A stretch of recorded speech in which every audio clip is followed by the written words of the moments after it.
Saturday, the 27th of July, 2024, in zip code 36069, Raymer, Alabama. Wow. Olympics is on. Kamala Harris is running for president. But for me, in my emergency management disaster world, disaster, by the way, means bad star.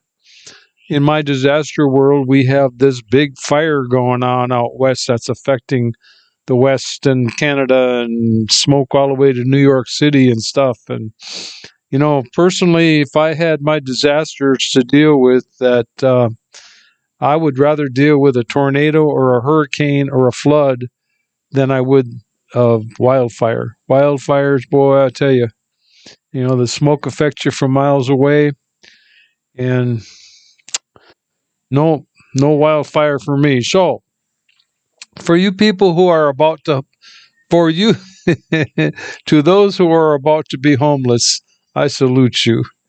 There's a half of the city of Jasper. What is it, Alberta, Canada? It had to evacuate. Now I don't know how big Jasper is, but Jasper's good sized city.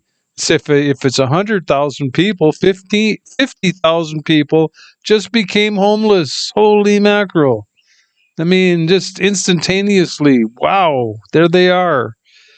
There was an emergency management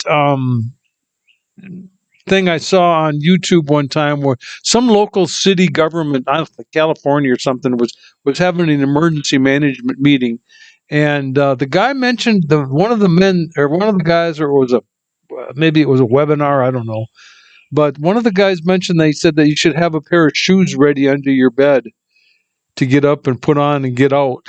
And I thought, and he had a word for it. I can't remember what the word was, but that's such a cool idea. If you remember the Trail of Tears, ooh, if you remember the Trail of Tears or pictures you've seen about it, Andrew Jackson, 1830s, those guys were walking across from Georgia and Alabama and Tennessee and stuff, and walking across Mississippi and Arkansas and Missouri, and ending up in Oklahoma. And if you look at the pictures, they got blankets. So, I mean, if you get out of bed, your house catches on fire, you got out of bed in your naked body or your pajamas and slippers, maybe you better think about grabbing a blanket too on your way out, because there's going to be some time before you get at least put into a warm car. And I know that it sounds odd, but sometimes during a house fire or an apartment fire, it's raining outside. And so you're going from one into the other, and there you are, and no wonder homeless. You become homeless all of a sudden, boom, without even trying, without even thinking about it. You're homeless. And again, what's your priorities for being homeless? Number one is to get shelter so that you got a place to sleep. Number one. And, if you're kind of semi prepared for this kind of thing, you will be able to hopefully jump into some kind of clothing before you get out into your homeless land. Maybe you'll be able to get some items out with you, but that's the whole point, is you got to be ready to go.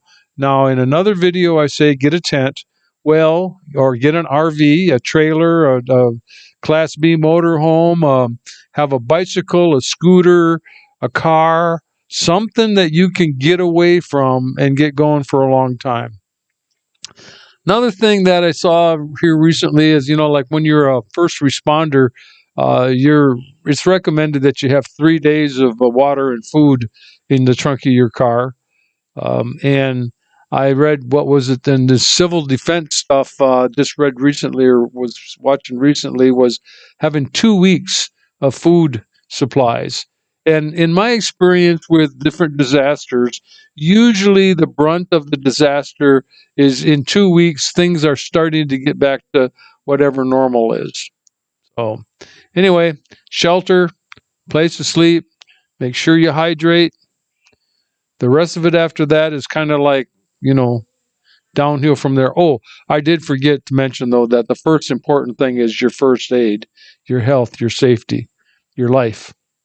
Have a good day. Bye.